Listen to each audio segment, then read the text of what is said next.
Hi everybody. Okay, this is a video. I don't know. I'm wondering if I should have waited until later to do this video because I have to do a warning. I might get a little loud and I might say some curse words in this video, so you're forewarned because I did not like the storyline today at all. Okay, so what I'm going to start with to be nice is the storyline I kind of do like.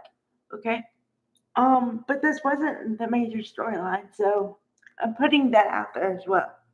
Okay, okay. So the storyline I liked is the fact that Luna is now a free woman, as I discussed yesterday.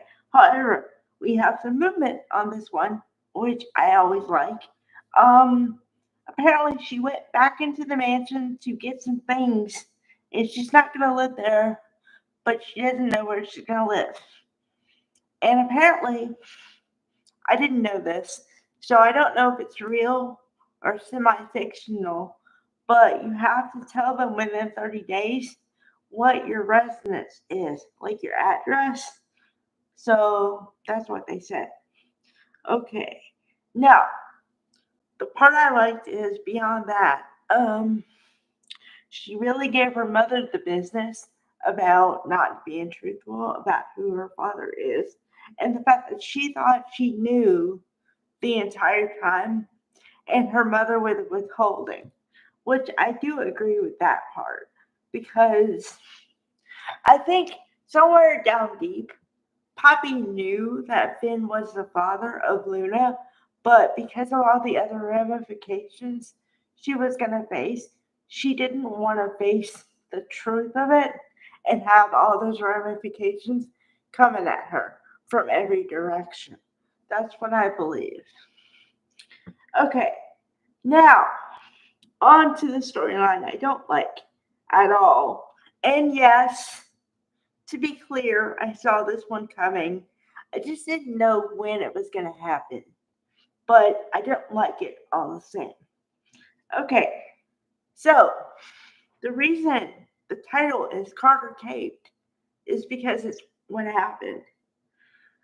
So, of course, Eric Forster and Ridge came in, and let me start with I always love when we see John McCook. I love him. So yay. And Carter, by the way. I love you, Lawrence St. Victor, but yeah, otherwise I don't like your character right now, but I like you. Okay? But your character just caved because he was well, yeah, I know. But the only thing he fought for was the line hope for the future, which good, but not really necessary because, of course, they were performing, you know, m- making money, so there was no need to fight for it, you know. Mm. Okay, so he goes through the whole thing about, well, Ridge is stupid and says, well, we're going to give you one more chance to make it right. And I'm like, oh God, okay, okay. And then Eric says, Forrester is on the side of the building and on everything we make. I'm like, okay, yeah. Um, okay. So then he apologizes to Ridge and everybody about, I'm sorry I let it go too far. Um, I'm sorry that I didn't mean to disrespect you. And then he did the ultimate thing that I did not want him to do. He tore up the papers that made him the manager of the LLC. I was this close to yelling at my TV. Why did you do that? You know, that move gave him back all the power, and everything you said and everything you stood for is washed away. And they're going to say, remember that time when Carter was nuts? When he did so and so and he stuck up for himself, stood up for himself? Carter, dear, no.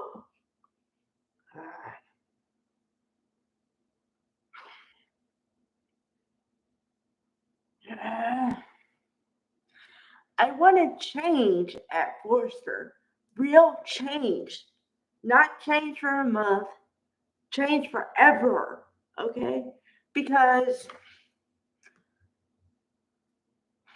this show has been on the air for at least since 1980 something.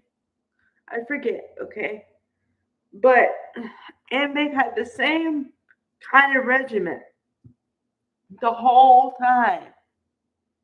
I wanted a shakeup, but a shakeup that was so big that would mean permanent changes.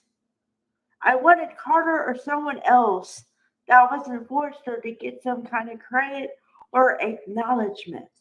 And yeah, that happened, but it had to be forced. It shouldn't have been like that. And he shouldn't have caved. Okay. Bye, guys.